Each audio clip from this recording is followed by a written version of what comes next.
Jerry Baker was a Bowling Green businessman who relocated from Elizabethtown, Kentucky to Bowling Green in the early 60s.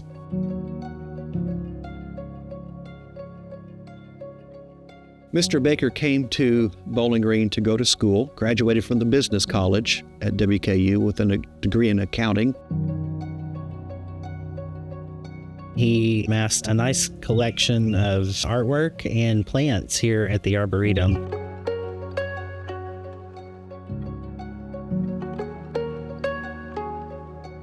But something else a lot of people know Mr. Baker for was his charity. He was very charitable with, all sorts of aspects of the community, from the Humane Society to even his church. I mean, he supported so many different organizations, Western Kentucky University, for example.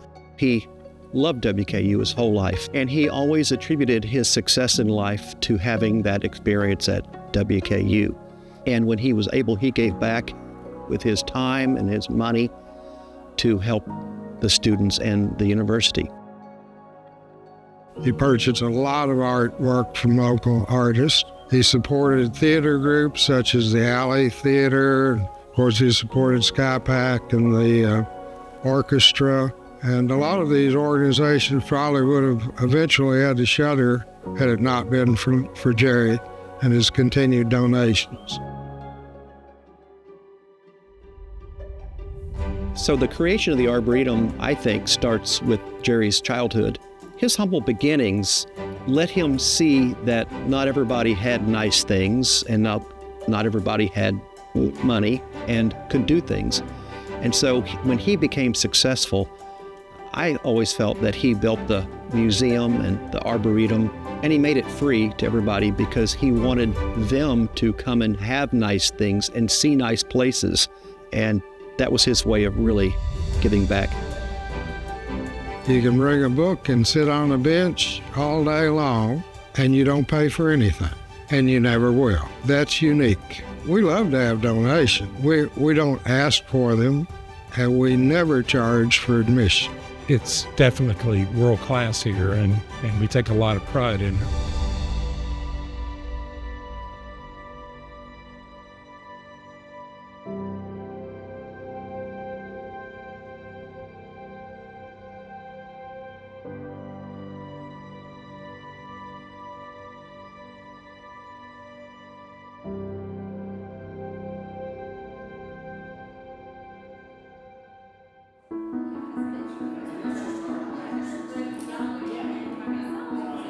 Part of our mission is, providing free admission to the museum and arboretum, but also, reaching out in the community and trying to fill in gaps where, people might need some sort of art education, or even just, hosting a workshop to kind of show people, this is what you can do in your downtime with art. Of course, also showing, Joe Downing's artwork and sharing his legacy with the community.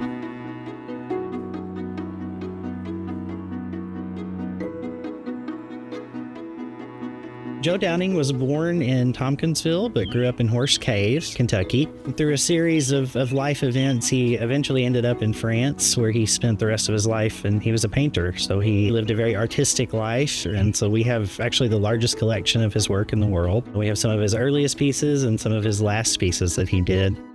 Mr. Baker was traveling with a delegation of Kentucky businessmen to Europe, and the governor was involved, and the governor knew Joe Downing, so he called Joe up and said, "Hey, I've got some people coming. I think you'd like to meet them. They're from Kentucky. They're, looking to, for business ventures and stuff, but I think they might want to buy some of your artwork. These are businessmen, so they had the means to do that." And the rest is really kind of history. Jerry and Joe kind of met, and I think they found kindred spirits in one another. Mr. Baker started collecting his artwork, and then he built him a museum.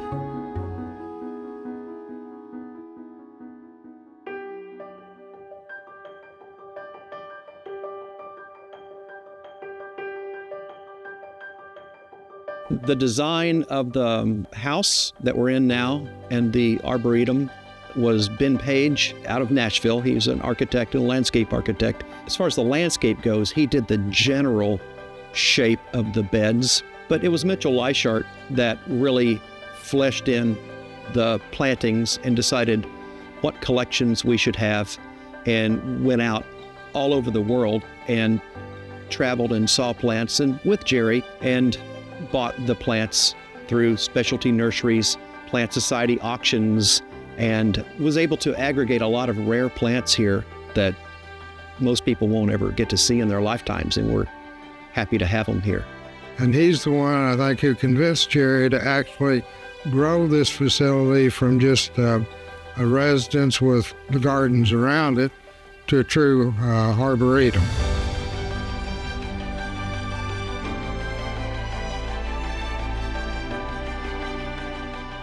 Mitchell was the one responsible for guiding the purchasing and selection of the rare plants and even designing where they go in the landscape. I really like to bring my students out and show them how to pay attention to the finer details of the landscape that Mitchell put in. You know, I think the special part is the layout, to where you can come in and you don't see the parking lot.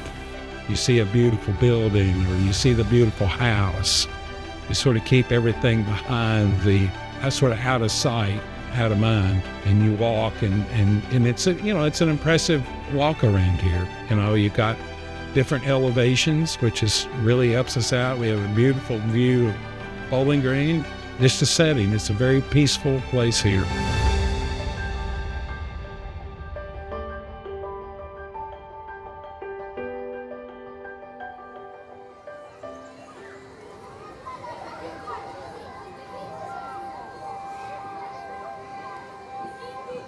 As far as programming goes, we like to host groups of kids. That's one of my favorite things to do here, is to see kids experience Joe Downing's artwork, because really and truly, a lot of them have never seen anything like what you'd see in the museum. Teaching them about art can kind of evoke feelings and different emotions, and you can use art to kind of transpose your emotions and your feelings in a productive way.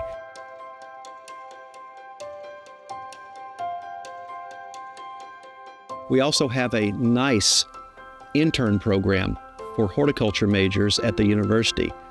They come out here and they spend about 6 months with us, and they learn hands-on techniques that they normally wouldn't get in the classroom. And we've been doing this program now with the interns for about 8 years. Jerry approved it and loved it. We have sent our graduates of the university that interned here. We have them at botanic gardens all over the U.S., and they're quite successful. And when somebody sees that internship on a resume, that really stands out, and those students get chosen for opportunities that others might not have.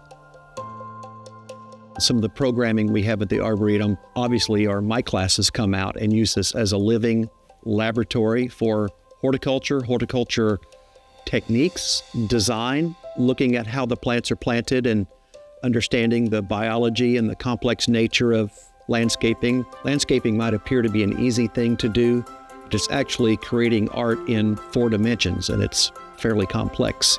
We have hundreds of Baker scholars who really the only way they could go to college is because of Jerry Baker's legacy. That's sort of what we do. We maintain this property and we provide scholarships. We manage the money. We manage the property. We try to keep a very good relationship with Western. We have a lot of students who come here as interns. We have students whose art we handle. We have an art show, and I believe last year one of Western students sold a piece of art for several $1,000s as a result of the art show. So it's a great exposure for Western students. It provides over $550,000 a year to those 5 programs, which is significant. 200 different kids receive our Baker Scholars here, and they're in those 5 different programs. It's a fantastic program. 20 years, there's going to be probably 20,000 Baker Scholars out there.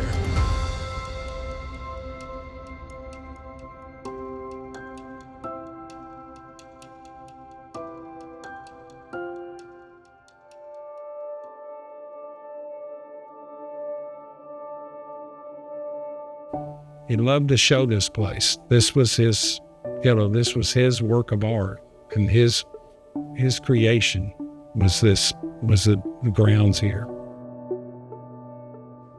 This place is magical in many ways because, this kind of place doesn't really exist. You don't have a lot of places with free admission and this much just beauty around, especially in our part of the state.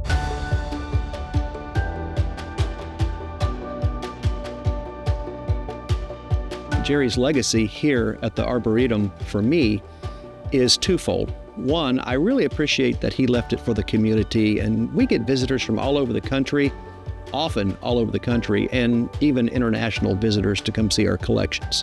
That's very gratifying. But maybe a little closer to home is that he left this place as a living laboratory, a place for students to come, a place for the community to come. He left money for scholarships for several disciplines, including my horticulture students. And my horticulture students tell me if it weren't for that scholarship money, then they probably would not have finished school. His legacy is timeless because of the amount that he left in his endowment for scholarships. It will never run out. And the amount he left in an endowment for operation of the Arboretum will never run out. So he will provide scholarships for Western students for decades and decades and decades. And that's something that I've really learned from him and try to carry on here at the Downing Museum is his sense of giving back to the community. He was just a really gentle and kind person and didn't want any recognition for, his great achievements, but we like to recognize him a little bit.